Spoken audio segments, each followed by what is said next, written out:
welcome to our last zazen kai before summer ongo. And we have a very intimate group today, both online and in person. And I have to say, I kind of like it, you know. In person, we're kind of bumbling through our service positions, and it makes it kind of a low stress way to bumble. We're bumbling safely all together. But you know, that's kind of, I don't know, that's kind of how I felt like my whole practice has been, just bumbling forward one step at a time. You know, bumbling through this world the best way that we can, with the best wisdom that we have.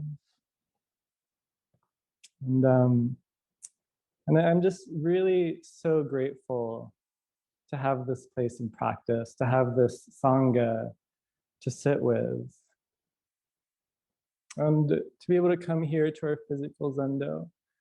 And also, you know, if I'm at home, being able to roll out of bed and sit online with people in California, in Canada, and Germany. It's really amazing how the tendrils of the Village Zendo have just spread out throughout the last couple of years. And, you know, there's no going back. In this world of Dharma 2.0, which we're still figuring it out. You know, it's here to stay, and our worldwide reach and this forever creeping practice, it's always growing, and it's really just amazing to see. And you know, when we first started online practice, Joshin Roshi described our online sangha and online retreat as bringing the monastery into our homes. And I still see it that way. You know, we're bringing Indra's blade of grass, the monastery. We're bringing it wherever we are. You know, whether it's here, whether it's on retreat at the Wisdom House, or whether at home. You know, it's such a great reminder that we always have a home to return to. And when we're sitting zazen kai, or when we're just sitting zazen at home, that home is always right here. With every breath, there's always refuge in this moment. And I'm not saying that refuge is necessarily comfortable. Anyone that sat meditation for 10 minutes knows that it's not always comfortable.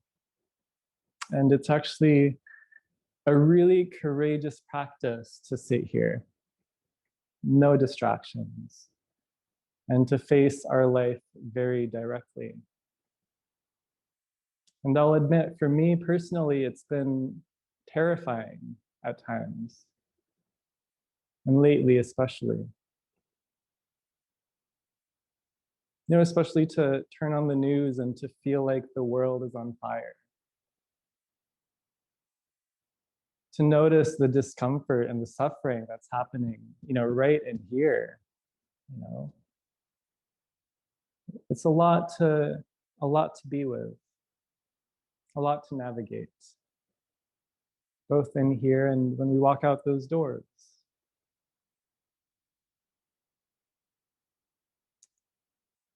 But this repetitive action of coming back right here, we get more comfortable with what is it or what it is to take refuge in our own lives, however it looks right now, in this moment.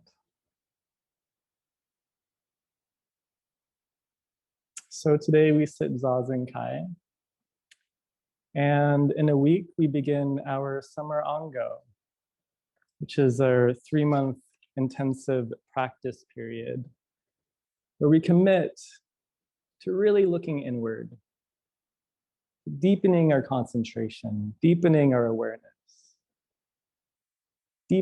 entering more fully into our lives. And ongo, the way we translate it, is peaceful dwelling. And I always found that really interesting because, personally, I find when I really intensify my practice, things start to get very uncomfortable. It does not feel like a peaceful dwelling at all. So I want to take a look at that. So what is peaceful dwelling? Is peaceful dwelling some separate place that we go to?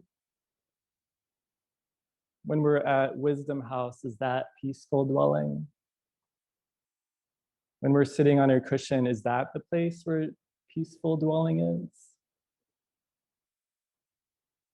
Is it something that we're doing over there? Or is peaceful dwelling something that we bring into ourselves? An inclusion of our lives, an inclusion of this burning world.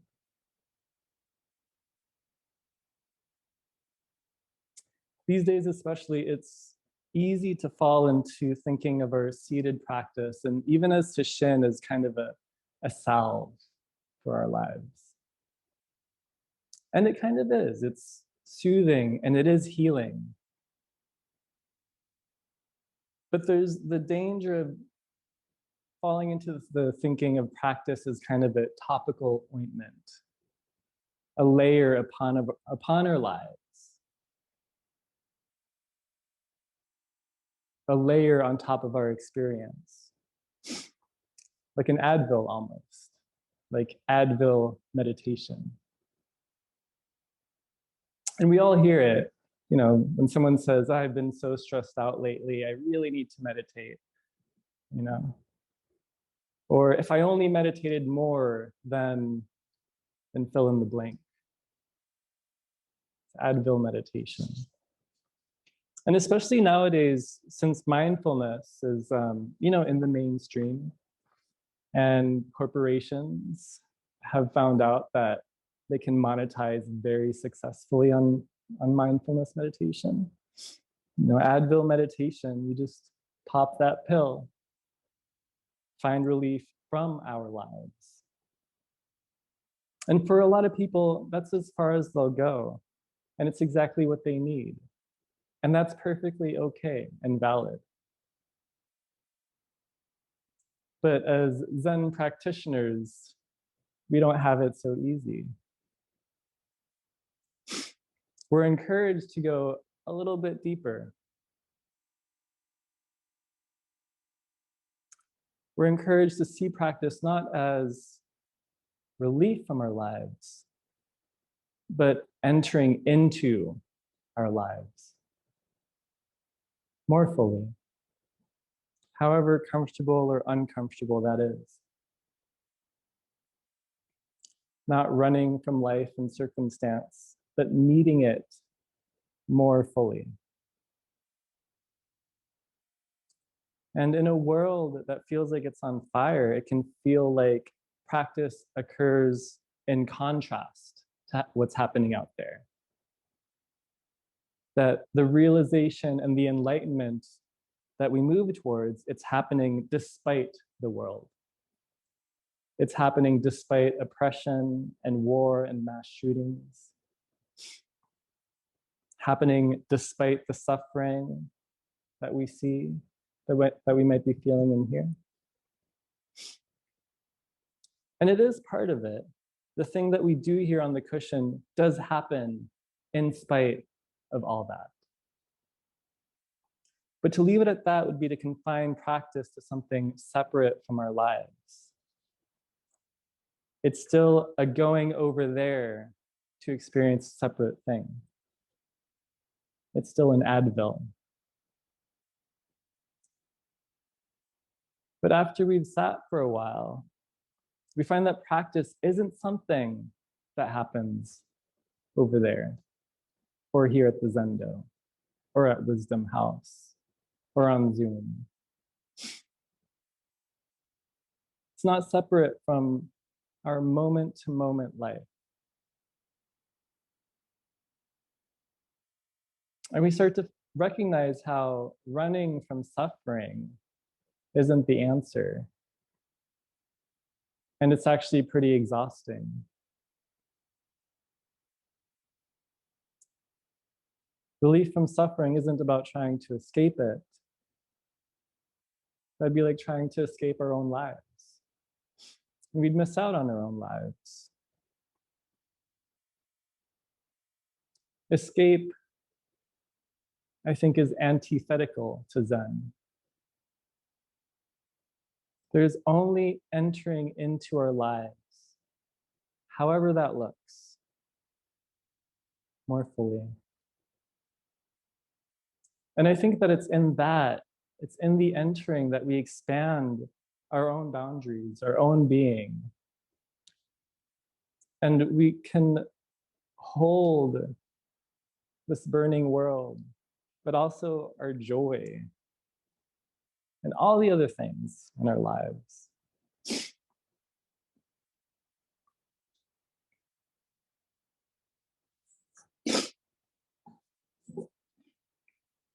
My own life over the last few months has been filled with a lot of discomfort and difficulty that I've been trying to escape.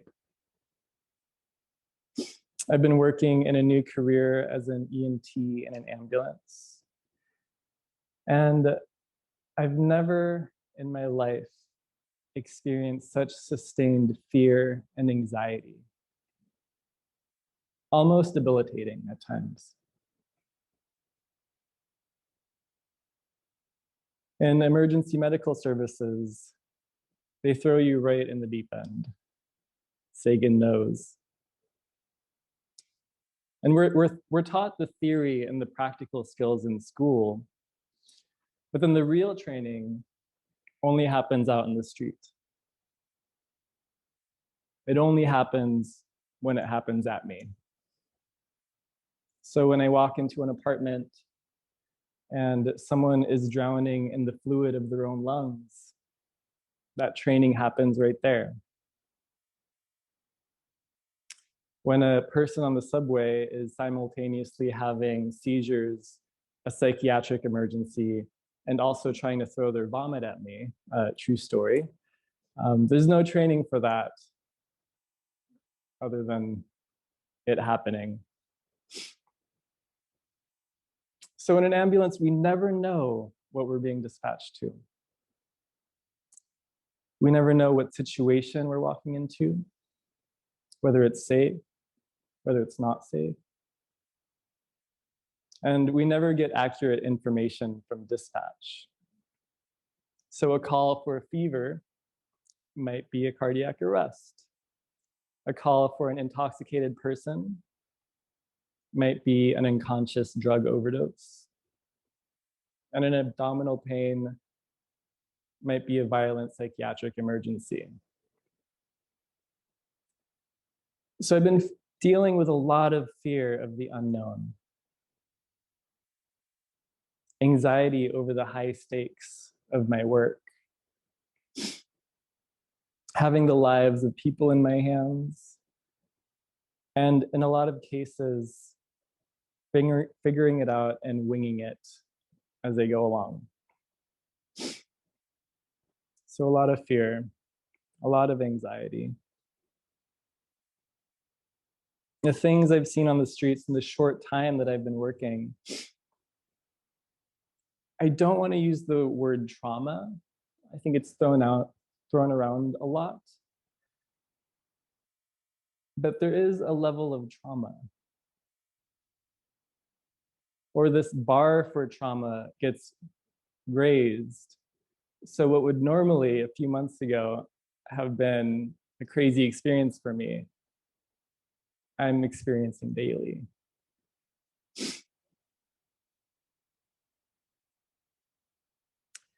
But there's a really funny thing that happens is when I'm in the moment, when I'm working, when I'm in the ambulance or in a patient care interaction, there's a feeling that I can handle it. Not that I have some misplaced sense of confidence, but there's a feeling of being comfortable with the uncomfortable. There's a feeling of being okay with the fear, of being okay with the anxiety. When I'm working, I feel like I got this, even if I don't really got this. When I'm in it fully, it's not that the fear and anxiety drop away, it's that I don't have time to run from it. There's only time for immediate action. And I really think it's my Zen practice that's trained me to be able to meet these moments of intense stress, fear, and anxiety, and to be able to be with that, and then to take action. There is, of course, a koan about this. There's always a koan about this. A monk asked Tozan, when cold and heat come, how can we avoid them? Tozan said, why don't you go to the place where there is no cold and heat? The monk said, what is the place where there is no cold or heat? And Tozan said, when it's cold, the cold kills you. When it's hot, the heat kills you. So this monk is asking Tozan, how do we avoid hot and cold? How do we avoid discomfort, suffering? And it's a question we all ask. And it's the question a lot of people come to practice looking for answers for. How do I get away from my suffering? And Tozan says very directly, go exactly and fully to that place. While I'm working, there's no time to run. No time to run from my fear and anxiety. No time to overthink it. Only time to respond. There's only time to go exactly and fully where the cold and the heat will kill me.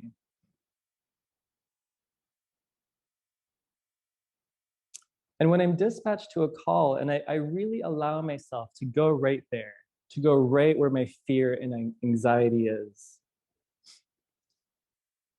I start to discover something about it, and that, they're no longer one-dimensional bogeymen that I need to run away from. But the anxiety that I feel in my belly is also mixed with an excitement, almost like a little caffeine jolt. And the fear that I might feel in my chest is also mixed with adrenaline. An alertness as my body prepares me for whatever I'm about to experience. So these feelings that I dismissed as scary, anxiety and fear, when I really experience it, it's many layered, multicolored. And there's some wisdom in there.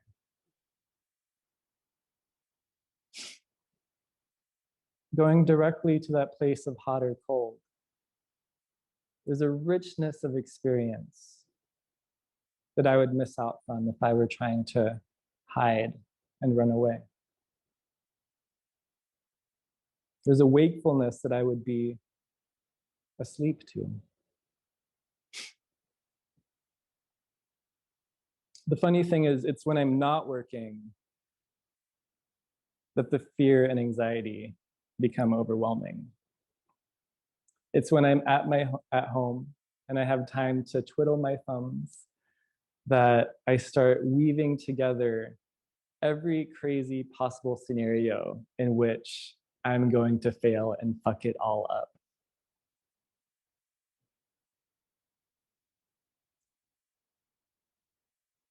But even then, when I find my mind doing these things, I can go to that place of hot and cold. What's the wisdom in this experience? How does this anxiety feel in my body? How does the fear feel in my body? Isn't it interesting and kind of funny and ridiculous the way my mind works? These fictional stories I'm creating to terrify myself. And when I can recognize what's happening, I can even see a little bit of humor in it.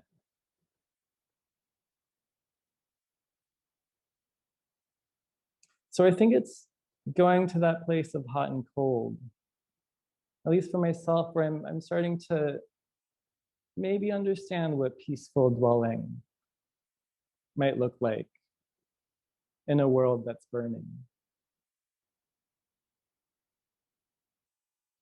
I think about equanimity, which is also thrown around a lot in Zen. And in the dictionary, it's defined as mental calmness, composure, and evenness of temper, especially in a difficult situation.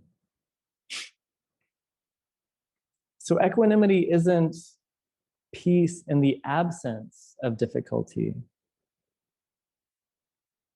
It's peace in the midst of difficulty.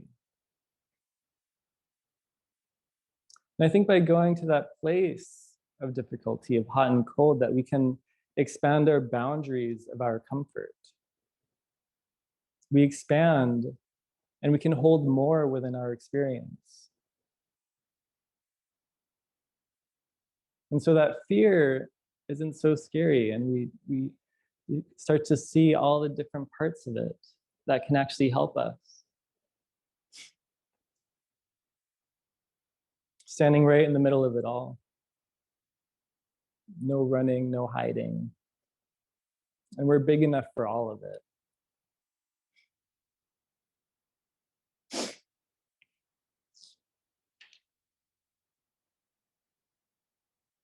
Buddhism is also often referred to as the middle path. In the story of the Buddha, he went from extreme wealth and comfort to extreme asceticism, searching for his freedom. And he discovered that it lay in the middle, in between the two extremes. And if we take this idea of the middle path a little bit deeper, we find that the middle path isn't about external circumstances. It isn't about perpetually arranging our lives in a certain way so that we can stand in some arbitrary middle. That's still kind of an external view of things, still arranging external factors to fit how we would like things to be. But after practicing for a while, we can start to find that wherever we are is the middle. Wherever we are is the middle path. By going fully into the middle of hot or cold, we go to that place where there is no hot and cold. And the middle starts to become everywhere because we get this nimbleness, this flexibility.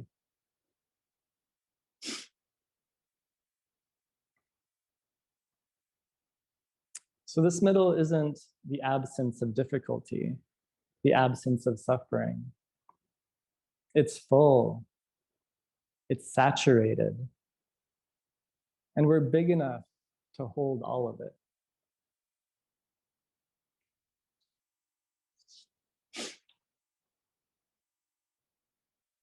To run from my anxiety and my fear, that would be like trying to run from my own life. But there's no other life to live than this one that we have.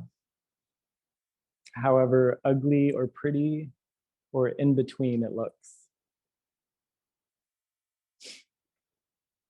And of course I say that and I have to add a little asterisk and a little footnote, because there's always an asterisk. Because I think in spiritual practices especially, it's really easy to gaslight ourselves into thinking that we have to be able to work with every situation and that we have to find happiness in every circumstance.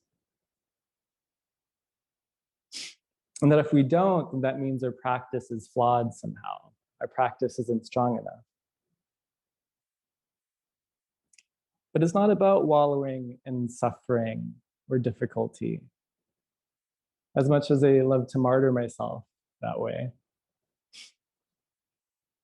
There's the wisdom of facing our suffering directly, and also the wisdom of understanding when we need to make a change. There's meeting our lives and then taking action. A friend of mine gave me great advice. If I don't like eating eggplant, why force myself to keep eating it?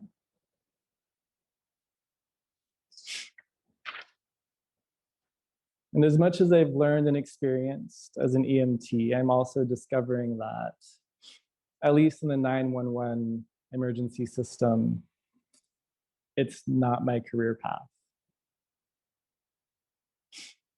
Yeah, I just don't have the emotional fortitude.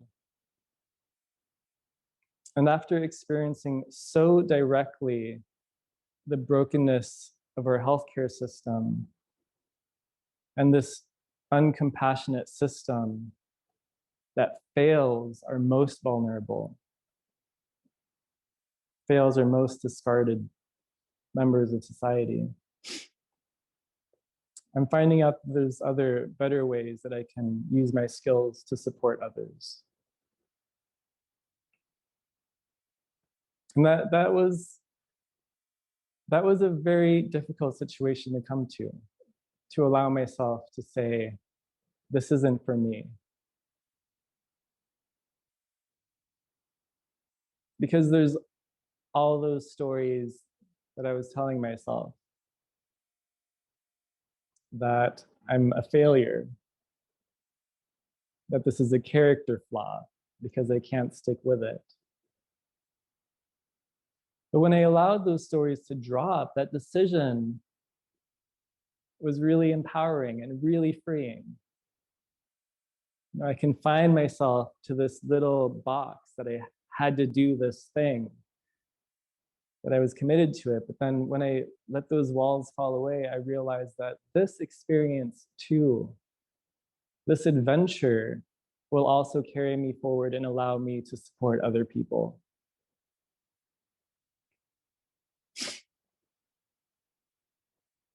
And I have such a newfound respect and admiration for first responders. It's work that I could not do.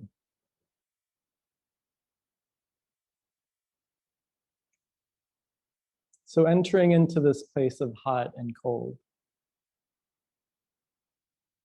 it certainly felt like it would kill me at times. But I'm also fuller because of it. I've discovered my boundaries and maybe even just a little bit expanded those a little bit more.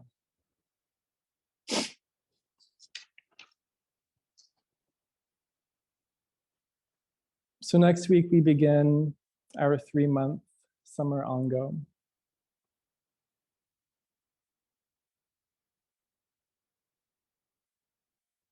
And it's a time for us to really commit to intensifying our practice, to really look at our lives, not just look at it, but to meet it as fully as we can. To go to those places of hot and cold. No running, no hiding. But then I find at least that when I stop running, I realized that there was no need to run in the first place.